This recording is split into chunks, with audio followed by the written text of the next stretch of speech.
बिस्मिल्लाहिर्रहमानिर्रहीम। Dear students, मैं हूं यासिर ख़ान और आप देख रहे हैं YouTube channel learn with Khan. Accounting equation पे हमने शुरू किया हुआ है काम और अकाउंटिंग इक्वेशन पे 2 लेक्चर्स हो चुके हुए हैं। लास्ट लेक्चर में हमने 2 क्वेश्चंस किए थे, एक्सरसाइज 2 और 3।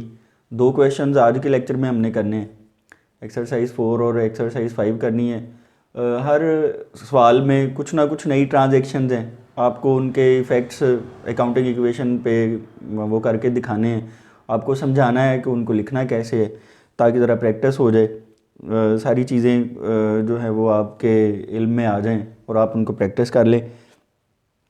सवाल पढ़ें ज़रा। एक्सरसाइज 4 है, show the effects of the following transactions upon the accounting equation of mister Tanveer.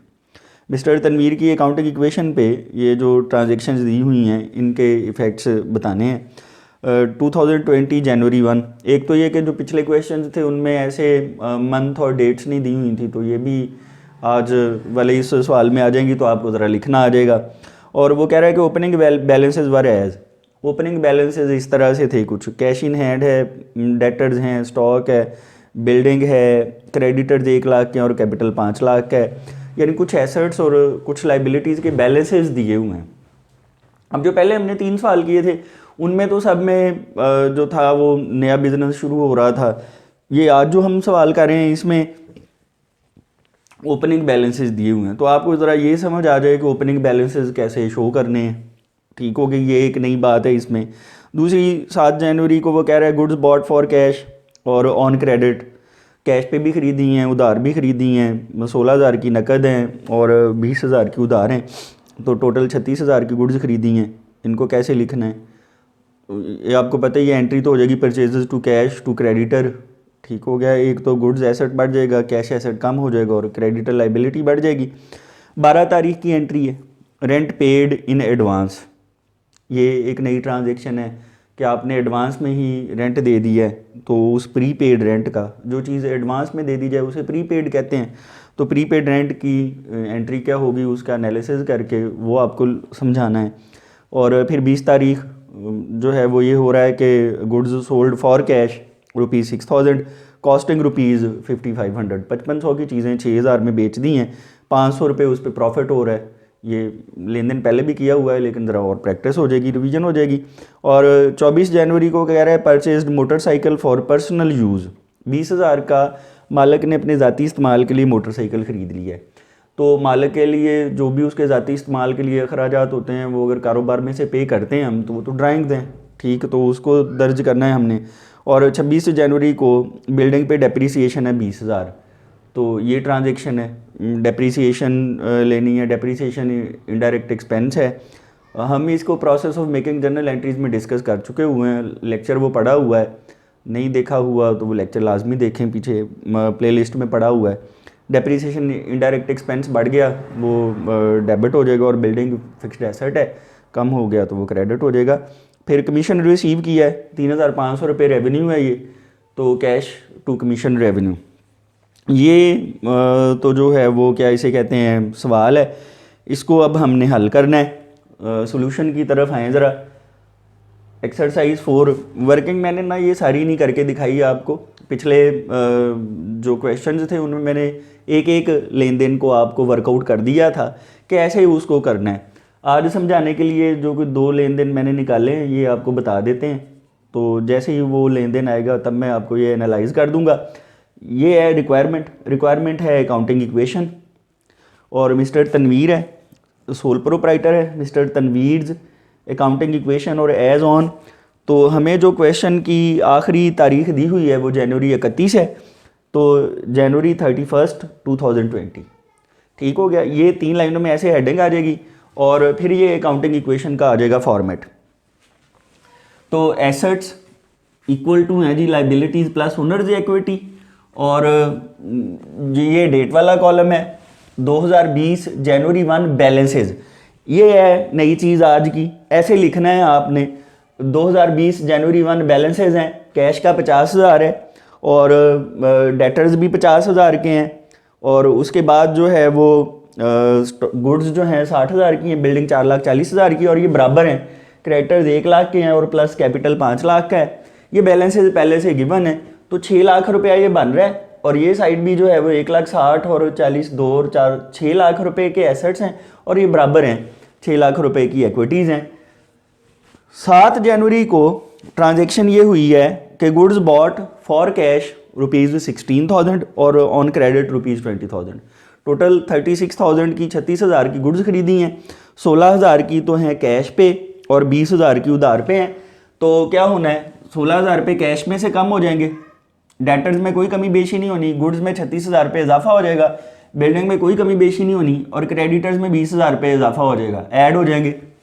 तो अब बैलेंसेस क्या रह जाएंगे, cash 34,000 plus debtors 50,000 plus goods 96,000 की हो गई, और बिल्डिंग 440,000 की है। तो ये बराबर है, ये हो गया 1,20,000 और ये 5 लाख कैपिटल है, उसमें कोई चेंज नहीं आई। तो टोटल 6,20,000 की जो है वो इक्विटीज़ हैं, क्लेम्स अगेंस्ट एसेट्स हैं, और ये देख लें अगर हम तो ये भी 6,20,000 बन रहे हैं, तो ये बराबर हैं। ये तो हो गई जी ट्रांजैक्शन जनवरी 7 तक। अब जनवरी 12 की जो ट्रांजैक्शन है वो है रेंट पेड इन एडवांस। 10,000 रुपये जो है वो एडवांस में रेंट अदा कर दिया है। तो ये ज़रा गौर करें, जो आपने एडवांस में रेंट दे दिया है वो प्रीपेड रेंट है। प्रीपेड रेंट आपका एसेट है, चूँकि आपने प्रीपे कर दिया, उससे मुस्तकबिल में फ़ायदा लेना है। जिस चीज़ से मुस्तकबिल में फ़ायदा लेना हो वो आपके लिए एसेट है। एसेट्स बढ़ गए हैं और कैश आपने दिया है, तो कैश का एसेट जो है वो कम हो गया। अब फिर 10 जनवरी की जो ट्रांजैक्शन है, सॉरी 10 कह रहा हूँ 12 जनवरी की जो ट्रांजैक्शन है, फिर इसका ये इम्पैक्ट पड़ेगा।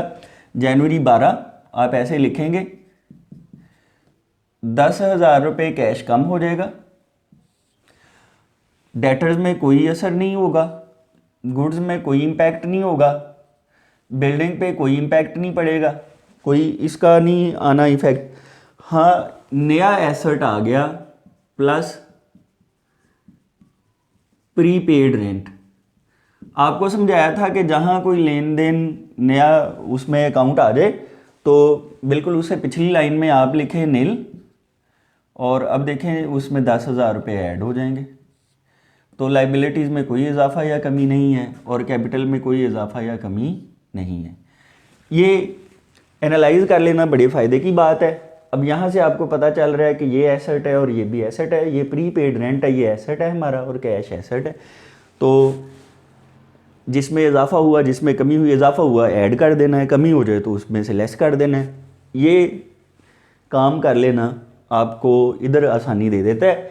तो बैलेंसेस देखें फिर, तो ये हो जाएगा 24,000 प्लस ये हो जाएगा 50,000 प्लस 96,000 प्लस 440,000 प्लस 10,000। तो ये बराबर है, ये है 1,20,000 और जमा ये है 5 लाख, 6,20,000 है।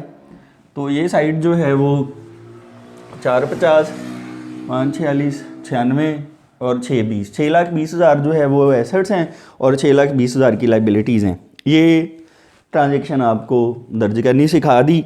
20 जनवरी की ट्रांजैक्शन है, फिर वो ये कह रहा है कि गुड्स सोल्ड फॉर कैश, 6,000 की चीज़ें बेच दी हैं और 5500 की उनकी लागत थी, 500 रुपये उन पे प्रॉफिट हो रहा है। कैश पे बेची हैं 20 जनवरी को, 20 जनवरी को कैश पे बेची हैं और गुड्स हैं 6,000 में बेच दी हैं, तो 6,000 रुपये कैश में ऐड हो जाएगा। डेटर्स में कोई इजाफा या कमी नहीं होगी, गुड्स में से 5500 रुपये कमी हो जाएगी, बिल्डिंग में कोई इजाफा या कमी नहीं होगी, प्रीपेड रेंट में कोई इजाफा या कमी नहीं होगी, क्रेडिटर्स में कोई इजाफा या कमी नहीं होगी। हाँ, यहाँ जो है वो 500 रुपये प्रॉफिट के, वो जो 5500 की चीज़ें 6,000 में बेच रहे हैं, 500 रुपये जो उस पर प्रॉफिट हो रहा है वो 500 रुपया डायरेक्ट कैपिटल में ऐड होगा। ठीक, तो यहाँ बैलेंसेस फिर क्या बनेंगे, बैलेंसेस देख लें।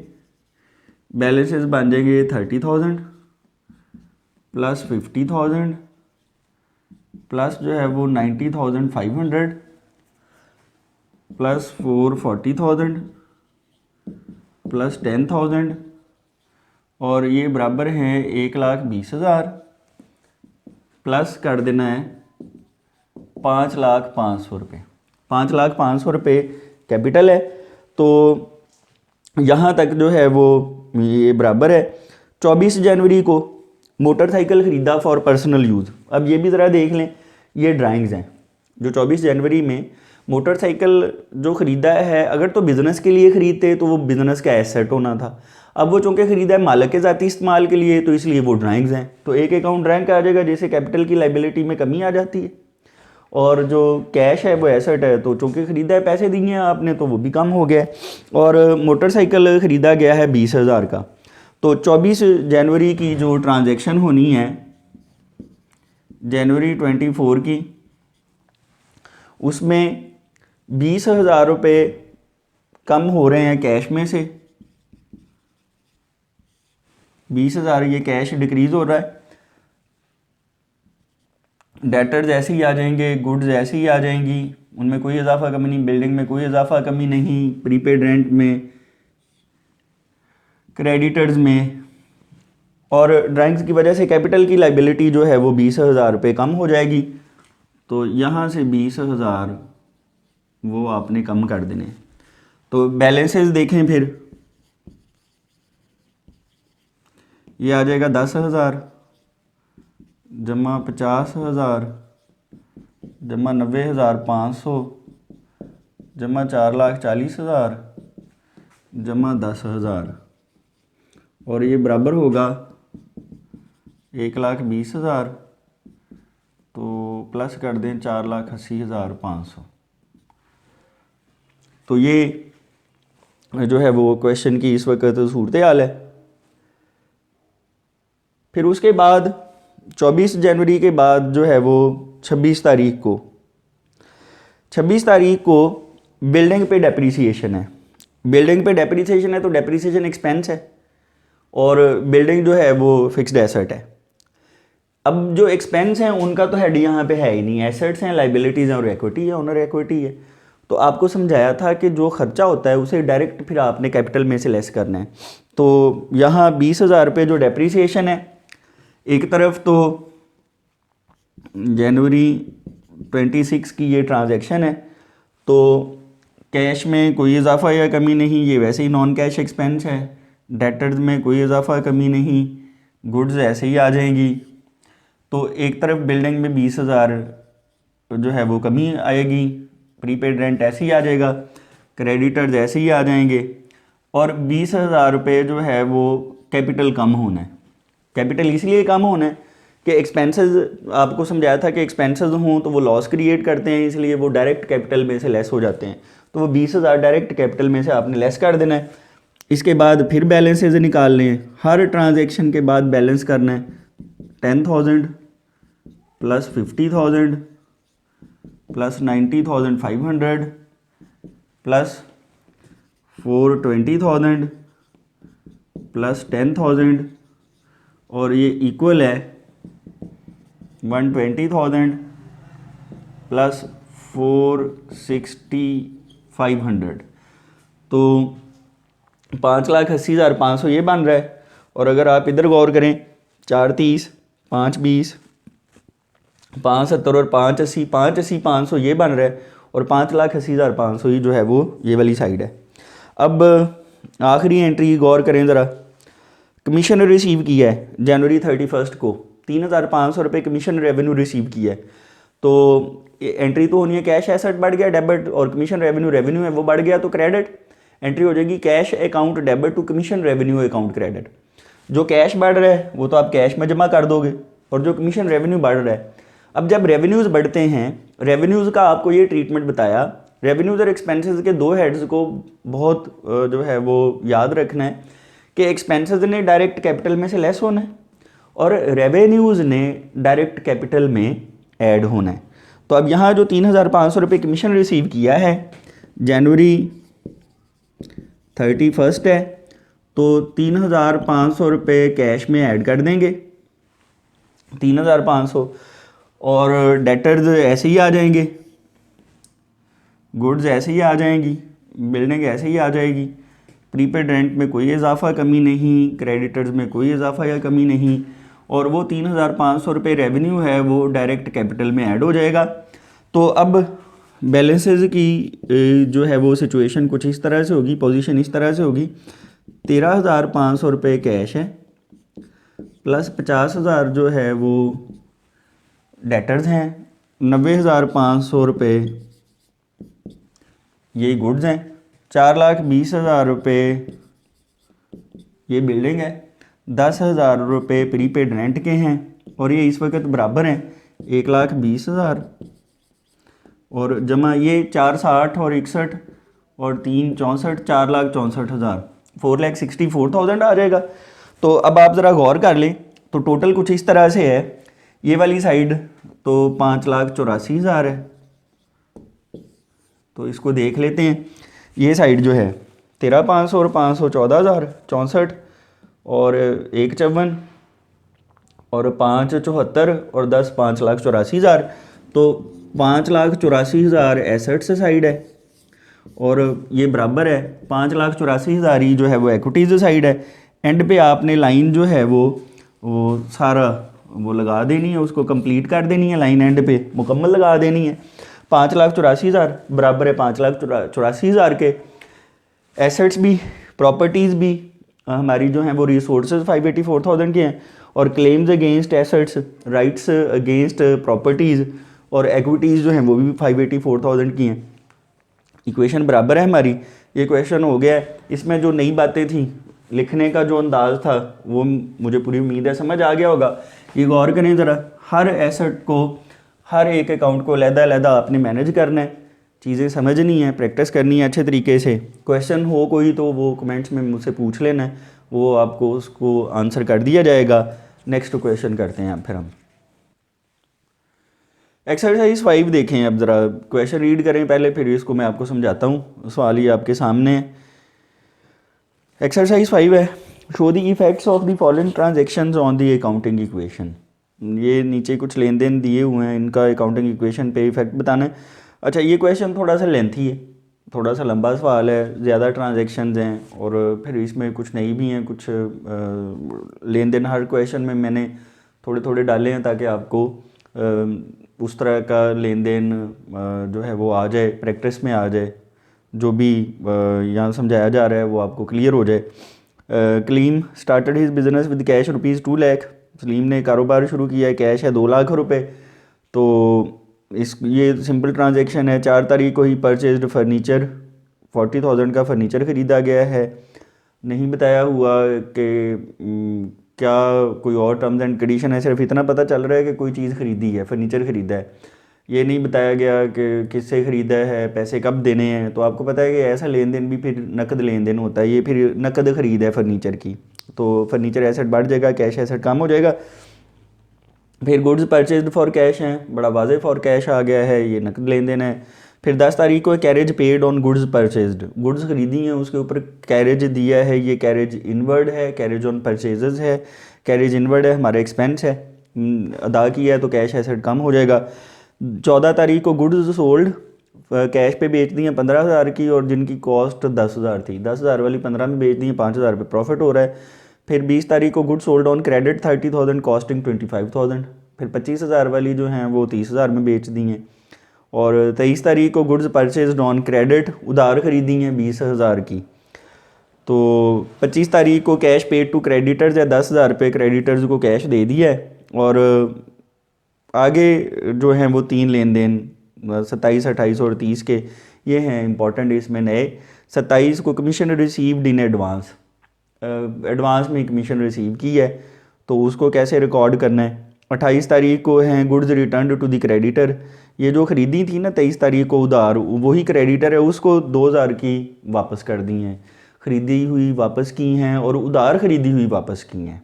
ठीक, तो ये परचेजेज रिटर्न हैं, ये आपको आ जाएँ रिकॉर्ड करनी।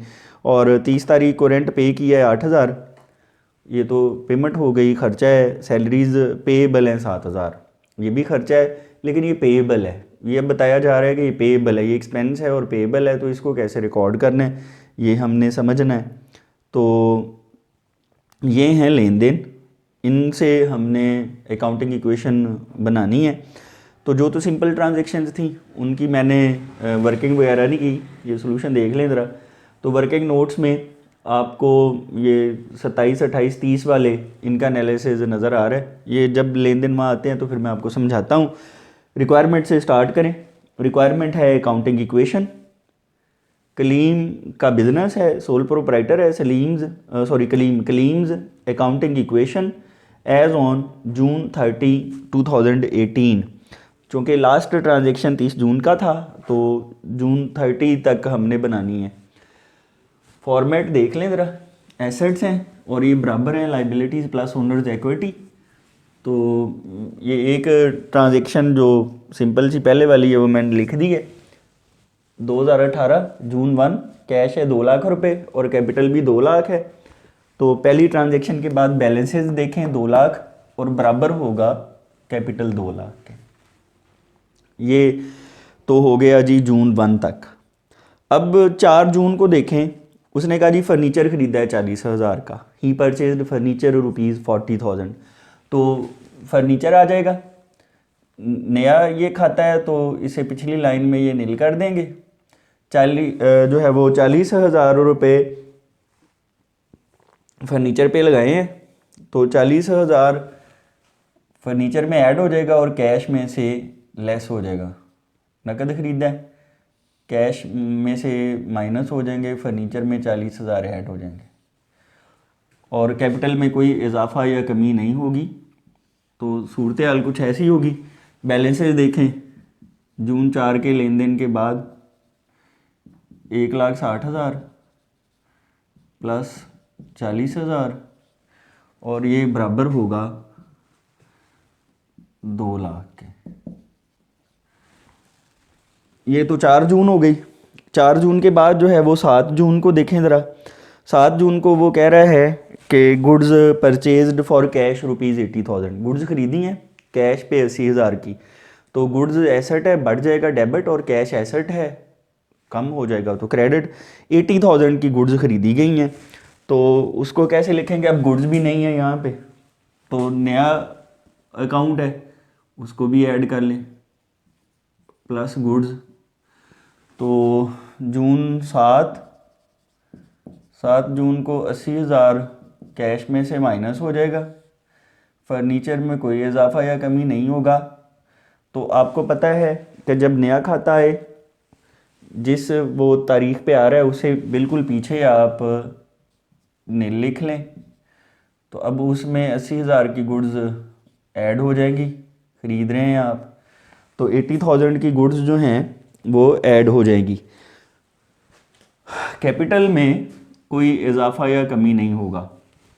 तो अब देखें 7 जून के बाद बैलेंसेस कुछ इस तरह से होंगे। 160 में से 80,000 तफरीक कर दें तो 80,000 प्लस 40,000 का फर्नीचर हो जाएगा प्लस नील में 80,000 ऐड कर दें तो 80,000 जो है जी गुड्स हैं और ये बराबर हैं इस वक्त 2 लाख रुपए इक्विटीज़ हैं, कैपिटल है 2 लाख। तो 80, 40, 120 और 80 2 लाख ठीक हो गया। अब आप देखें 10 तारीख है। 10 तारीख को गुड्स जो ख़रीदी हैं उन पे कैरेज दिया है तो कैरेज इनवर्ड, क्योंकि गुड्स ख़रीदी हैं ख़रीद के जो माल आ रहा हो वो इनवर्ड है हमारा और उसके ऊपर कैरेज दिया है, हमारा एक्सपेंस है। कैरेज इनवर्ड एक्सपेंस बढ़ गया और कैश एसेट जो है वो कम हो गया। अब देखें एक्सपेंसेस का तो हेड है नहीं, आपको पता है जो तो कैश कम हुआ वो कम कर देंगे इधर से, जो एक्सपेंसेस कम हुए एक्सपेंसेस डायरेक्टली कैपिटल में से कम हो जाएंगे। अब ये जो 10 तारीख है जून 10 ये कुछ इस तरह से लेन देन होगा। 5,000 कैश में से कम हो जाएगा और 5,000 जो है वो एक्सपेंसेस में से कम हो जाएगा। ठीक हो गया, ये यहाँ से कम हो जाएगा, सॉरी कैपिटल में से। एक्सपेंसेस का जो 5,000 है वो कैपिटल में से कम हो जाएगा। फर्नीचर में कोई इजाफा या कमी नहीं और गुड्स में भी कोई इजाफा या कमी नहीं।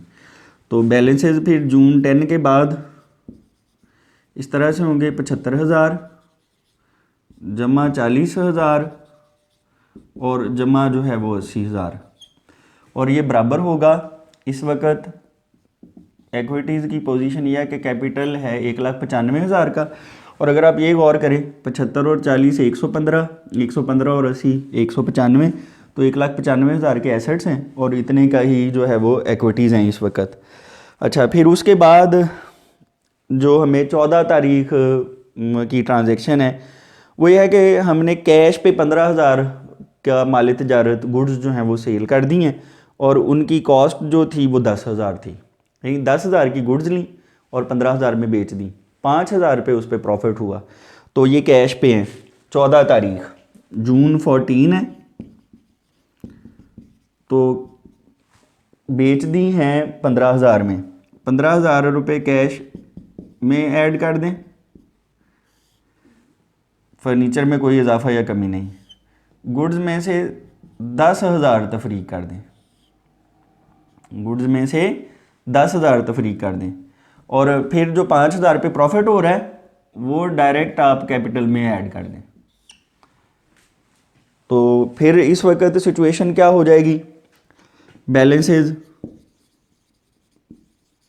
ये हो जाएगा 75 और 15 90,000 प्लस जो है वो 40,000 फर्नीचर है और गुड्स हो जाएंगी 70,000 की और बराबर है ये साइड है 2 लाख। ठीक हो गया। 90 और 40 जो है वो 130 और 70 2 लाख ही और 2 लाख ही जो है वो इक्विटीज़ वाली साइड है। अब आ जाएं आप लोग 20 तारीख पे। 20 तारीख में वो ये कह रहा है गुड्स सोल्ड ऑन क्रेडिट। अब 30,000 की बेची हैं जिनकी कॉस्ट 25 थी, 25,000 वाली 30 में बेच दी और इसका मतलब अब भी 5,000 रुपये मुनाफा हो रहा है। अब ये है कि उधार बेची हैं, तो जिस शख्स को उधार बेची जाए वो डेटर होता है। अब यहाँ पे इसका मतलब एक अकाउंट डेटर्स का आएगा और दूसरा गुड्स का। डेटर्स एसेट है और उसमें इजाफा हो रहा है, यहाँ डेटर्स है नहीं, तो इसका मतलब ये हुआ कि आपको यहाँ पे डेटर्स का अकाउंट ऐड करना पड़ेगा। डेटर्स ये एसेट आ जाएगा। तो ये है जून की तारीख है 20, जून 20 को कैश में तो कोई इजाफा कमी नहीं हो रहा, फर्नीचर में कोई इजाफा या कमी नहीं हो रहा, गुड्स जो हैं वो कम हो रही हैं 25,000 की, चूँकि वो 30,000 में बेची हैं उधार, तो डेटर्स में इजाफा हो रहा है 30,000। तो नया खाता है जहाँ लेन देन हो रहा है उसे बिल्कुल पिछली लाइन पे इसको लिख लें नील, सही हो गया। अब उसमें 30,000 ऐड कर लें, 30,000 और दूसरी तरफ ये देखें 30,000 में बेची, 25,000 की कॉस्ट थी, 5,000 पे उस पर प्रॉफिट हुआ, वो 5,000 डायरेक्ट कैपिटल में ऐड कर दें प्लस 5,000। अब आप ज़रा गौर करें बैलेंसेस क्या हैं इस वक्त 20 जून के बाद।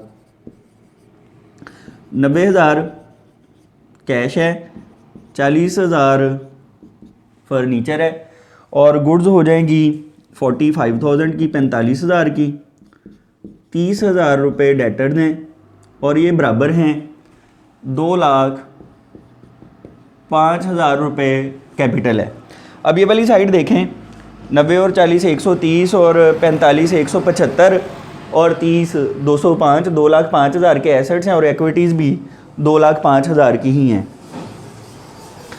अब यहाँ सवाल में 4-5 लेन देन अभी और पड़े हुए हैं, बैलेंसेज यहाँ पे आ गए हैं, अभी ये मुझे ज़रा इरेज करना पड़ेगा। तो ये मैं बैलेंसेज ऊपर लिखता हूँ और जो अगले ट्रांजेक्शन हैं वो फिर मैं आपको समझाता हूँ। यानी यही वाले जो बैलेंसेज हैं इस वक्त मैं उठा के ऊपर लिख लेता हूँ और आपको समझाने के लिए फिर जो अगले बैलेंसेज हैं, अगली ट्रांजेक्शन हैं, वो इसके नीचे ही जो है वो समझाता हूँ आपको।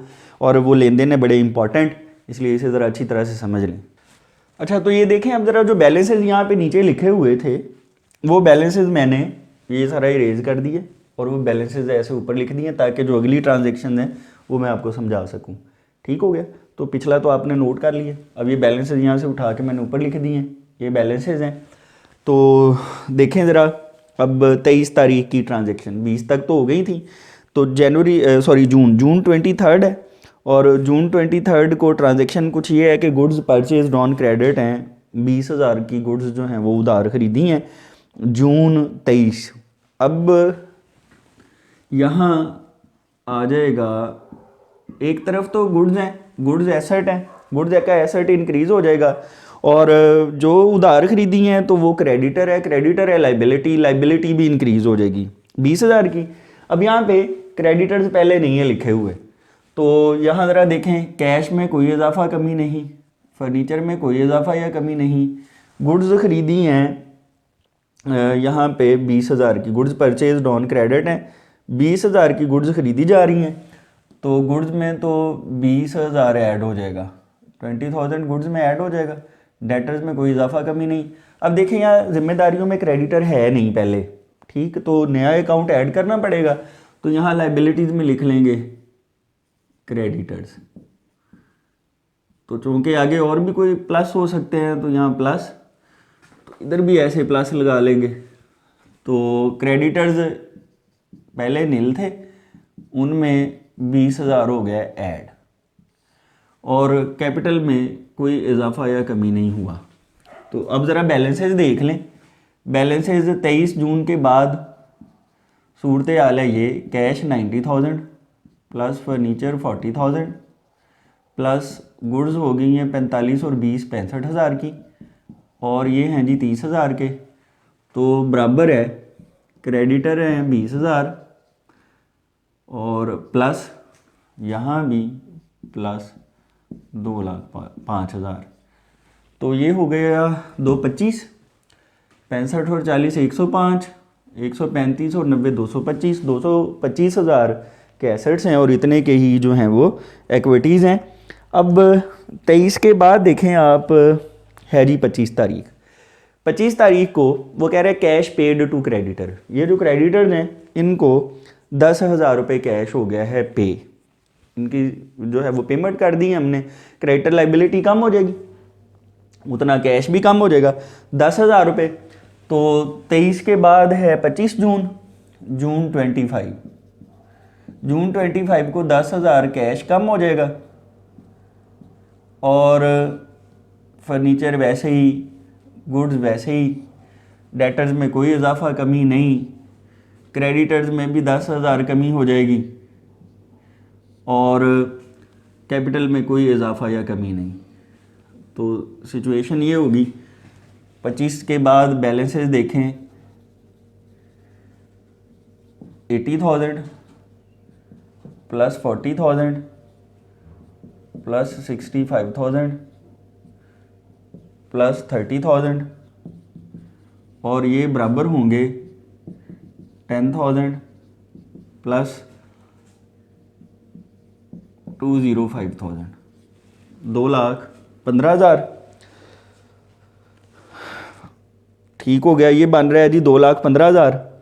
और ये वाली साइड देखें, 120, 185 और 30, 215, 2,15,000 के एसेट्स हैं, और 2,15,000 ही जो हैं वो हमारी हैं इक्विटीज़। अब जो आखिरी 3 ट्रांजैक्शन हैं 27, 28 और 30 की, बड़ी इंपॉर्टेंट। 27 देखें ज़रा, कमीशन रिसीव्ड इन एडवांस, 5,000 रुपये कमीशन एडवांस में रिसीव किया है। पिछला जो सवाल था उसमें रेंट पेड इन एडवांस, खर्चा आपको एडवांस में अदा करके दिखाया तो वो प्रीपेड रेंट है, ठीक हो गया, वो प्रीपेड रेंट है। यहाँ ये हो रहा है कि आपने जो है वो कमीशन एडवांस में रिसीव कर लिया, यानी अभी बदले में काम करना है, हमने पैसे ले लिए।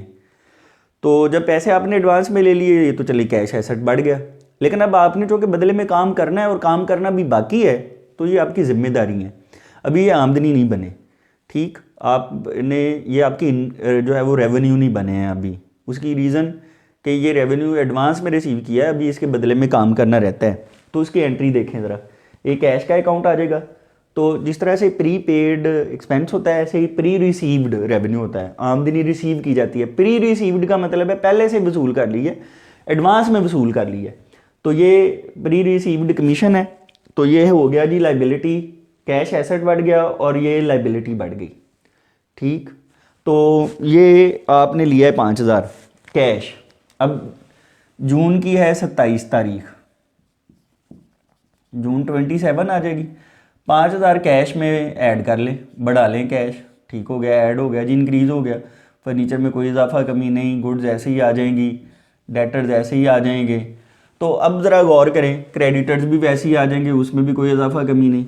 यहाँ प्री रिसीव्ड कमीशन है नहीं लाइबिलिटीज़ में, तो आपको इसे ऐड करना होगा यहाँ पे, प्री रिसीव्ड कमीशन, ये लाइबिलिटी हो जाएगी। तो चूँकि ये नया है खाता, यहाँ नील आ जाएगा, इसमें भी 5,000 ऐड कर लें, ठीक हो गया। कैपिटल में कोई इजाफा कमी नहीं। ये है जी नई चीज़, कैश में इजाफा हो गया और ये एक लाइबिलिटी और आ गई है, प्री रिसीव्ड कमीशन। तो बैलेंसेज देखें फिर, बैलेंसेज 80 और 5 85,000 प्लस 40,000 प्लस 65,000 प्लस 30,000 और ये बराबर है 10,000, जमा नील में 5,000 जमा कर दें, 5,000 यहाँ भी जमा आ जाएगा, यहाँ भी जी जमा आ जाएगा 2,05,000। अब ये 2 10 और 10 2 20 हो गया। और इधर देखें ज़रा, 85 और 90 150 190 30 2,20,000 एसेट्स और 2,20,000 की हो गई इक्विटीज़। आ जाए जी 28 तारीख पे, जून की 28 तारीख है। कहा जा रहा है goods return to the creditor, वो जो ये माल ख़रीदा है उधार ना 20,000 वाला गुड्स खरीदी थी, इनमें से 2,000 की कर दी हैं वापस, यानी उस क्रेडिटर को 2,000 का माल वापस कर दिया। 2,000 की गुड्स में कमी, 2,000 क्रेडिटर लाइबिलिटी में कमी। एक क्रेडिटर लाइबिलिटी डिक्रीज़ होगी, गुड्स हमारे एसेट हैं वो भी वापस कर दी, डिक्रीज़ होगी, गुड्स का नाम यूज़ होगा परचेजेज रिटर्न, तो गुड्स एसेट डिक्रीज़ हो रहा है। अब यहाँ पे जून 28 की ट्रांजैक्शन के इफेक्ट देख ले, कैश में कोई इजाफा कमी नहीं, फर्नीचर में कोई इजाफा या कमी नहीं, 2,000 की गुड्स में कमी होगी, डेटर्स ऐसे ही आ जाएंगे, क्रेडिटर्स में भी 2,000 की कमी हो जाएगी और प्री रिसीव्ड कमीशन वैसे ही आ जाएगा और कैपिटल भी वैसे ही आ जाएगा। अब फिर यहाँ पे बैलेंसेस आ जाएंगे 28 जून की ट्रांजैक्शन के बाद। तो बैलेंसेस कुछ यूँ होंगे, 85,000 कैश होगा, 40,000 जो है वो फर्नीचर होगा, 63,000 की गुड्स होगी, 30,000 के डेटर्स होंगे और ये बराबर होंगे 8,000 ये है, 5,000 का प्री रिसीव्ड कमीशन है और प्लस 2,05,000 जो है वो कैपिटल है। 2 5 2 10 और 2 18। तो यहाँ ज़रा गौर करें, जो है वो 63 और 30 93 और 98, तो ये भी जो है वो 2,18,000 बन रहा है, ठीक हो गया। तो 2,18,000 के जो हैं वो एसेट्स हैं और 2,18,000 की ही इक्विटीज़ हैं। अब ज़रा नेक्स्ट ट्रांजैक्शन देखें 30 तारीख की, रेंट पेड है 8,000 का और सैलरीज पेएबल हैं 7,000 की। जो तो रेंट पेड है, रेंट एक्सपेंस है, ये तो सीधी सी बात है, रेंट एक्सपेंस टू कैश, एक तरफ तो कैश 8,000 कम कर देंगे और जो रेंट एक्सपेंस हमारा बढ़ रहा है तो वो कैपिटल में से हो जाएगा लेस, ठीक हो गया। जो है सैलरीज पेएबल, अब यानी मंथ एंड हो रहा है और सैलरीज अदा नहीं हुई हैं, पेएबल हैं। जब हम सैलरीज पेएबल को दर्ज करेंगे, चूँकि मुलाजमों से काम तो हमने करवा लिया है और अब यहाँ वो ये कह रहा है कि सैलरीज़ की वो एंट्री कर लें आप, और पेएबल हैं, पे नहीं हुई। सैलरीज एक्सपेंस, एक्सपेंस के हेड से है, रिकॉर्ड करेंगे बढ़ गया। सैलरीज पेएबल का अकाउंट, क्योंकि पेमेंट नहीं की, सैलरीज पेएबल हमारी लाइबिलिटी हैं, क्योंकि ये पैसे देने वाले हैं, हम लिख रहे हैं कि जी इतने पैसे हमने देने हैं, तो जो चीज़ अभी पे करनी है वो हमारी लाइबिलिटी है, तो लाइबिलिटीज़ में इजाफा हो जाएगा। तो यहाँ पे फिर आप ज़रा गौर करें, जो तो रेंट पेड है 8,000, वो तो जून की है ये 30 तारीख, जून 30, तो 8,000 कैश आपने जो है वो पे कर दिया, ठीक हो गया। 8,000 कैश पे कर दिया, वो कैश में से कम कर लिया आपने। फर्नीचर में कोई इजाफा या कमी नहीं होगा और गुड्स में भी कोई इजाफा या कमी नहीं होगा, डेटर्स में भी कोई इजाफा या कमी नहीं होगा, ये तो ऐसे ही आ जाएगी। अब ये है कि क्रेडिटर्स भी ऐसे ही हैं और प्री रिसीव्ड कमीशन भी ऐसे ही है। अब यहाँ आप एक अकाउंट और ओपन करेंगे, कौन सा, सैलरीज पेएबल का। ये हमारी लाइबिलिटी है। तो यहाँ फिर प्लस कर देंगे, ये लाइबिलिटी है सैलरीज पेएबल। तो इससे पिछली ये ट्रांजैक्शन में ये हो जाएगा जी नील, और उसमें 7,000 ही है मेरा ख्याल, 7,000 की सैलरीज पेएबल है वो ऐड हो जाएंगी। अब आप ये गौर करें कि ये हैं दो एक्सपेंसेस, 8,000 जो रेंट था वो कैश में दे दिया, 7,000 की सैलरीज हैं वो भी देनी है, 8 और 7 ये टोटल एक्सपेंस है 15,000 का। तो एक्सपेंसेस जो हैं वो आपको समझाया डायरेक्ट कैपिटल में से आपने लेस कर देने हैं। तो वो दो खर्चे हैं, 8,000 का रेंट कैश में से कम हो गया, 7,000 की सैलरीज अभी पेएबल है वो जिम्मेदारियों में लिख दी, 8 और 7 15,000 का टोटल एक्सपेंस है, ये कैपिटल में से हो जाएगा लेस। तो अब है जी ये आखिरी ट्रांजैक्शन, और उसके बाद बैलेंसेज हैं कुछ इस तरह, 77 और 8 85 होते हैं, प्लस 40,000 आ जाएगा, प्लस जो है वो 63,000 आ जाएगा, प्लस 30,000 जो है वो डेटर्स हैं, और ये इक्वल है क्रेडिटर्स हैं इस वक्त 8,000 के, प्लस प्री रिसीव आपने कमीशन कुछ जो है वो एडवांस में लिया हुआ है 5,000 का, प्लस 7,000 सैलरीज पेएबल हैं, और प्लस जो है जी 190,000 जो है वो कैपिटल है, 197, 202 और 8 2,10,000। और ये वाली साइड देखें 77 और 3 80, 140 और 40 180 और 30 2,10,000। तो 2,10,000 के एसेट्स हैं और ये बराबर हैं 2,10,000 की ही इक्विटीज़ हैं। ये हो गया जी क्वेश्चन आपका यहाँ पे मुकम्मल। नई ट्रांजैक्शंस आपने सीखी यहाँ पे, उनको लिखना सीखा, एक तो क्वेश्चन लंबा था उसको आपने देखा, दूसरा ये है कि जिम्मेदारियों वाली साइड पे भी ज़्यादा अकाउंट्स आए, ठीक, और जो है वो कई पेएबल रिसीवेबल ये सारी चीज़ें और वो वापसी वगैरह सीखी आपने। आज के लेक्चर के दोनों क्वेश्चंस मुकम्मल हो गए हैं, 5 क्वेश्चंस हो गए हैं, काफ़ी सारे लेन देन हमने अकाउंटिंग इक्वेशन में दर्ज करना सीख लिए हैं। मुझे पूरी उम्मीद है कि जो क्वेश्चंस मैंने आपको करवाए हैं, जो एक्सरसाइजेज करवाई हैं, आपको समझ आई होंगी। इनको नोट किया करें, जब सवाल जो है वो स्टार्ट पे हम उसका इमेज दिखाते हैं, मैं आपको सवाल पढ़ाता हूँ, उसको नोट कर लिया करें, और उसके बाद इसे ज़रा सुने लेक्चर को 1-2 दफ़ा देखें, इसे समझें। कोई बात अगर समझ ना आए तो आप मुझसे पूछें, मैं आपको जो है वो उसका आंसर दूंगा, उसको समझाऊंगा। और अगर ये वीडियो लेक्चर्स आपको समझ आ रहे हैं तो फिर इनको लाइक ज़रूर कर दें, इन पे अपने कमेंट्स दें, हमारी हौसला अफजाई हो, हम इसी तरह से और लेक्चर्स आप लोगों के लिए रिकॉर्ड करें। और इस चैनल को ज़्यादा से ज़्यादा लोगों से शेयर कर दें, सब्सक्राइब कर लें अगर आपने नहीं किया हुआ, बेल आइकॉन प्रेस करना ना भूलें ताकि आपको हमारे लेटेस्ट लेक्चर्स के नोटिफिकेशंस मिलते रहें। Thanks for watching this video, thank you.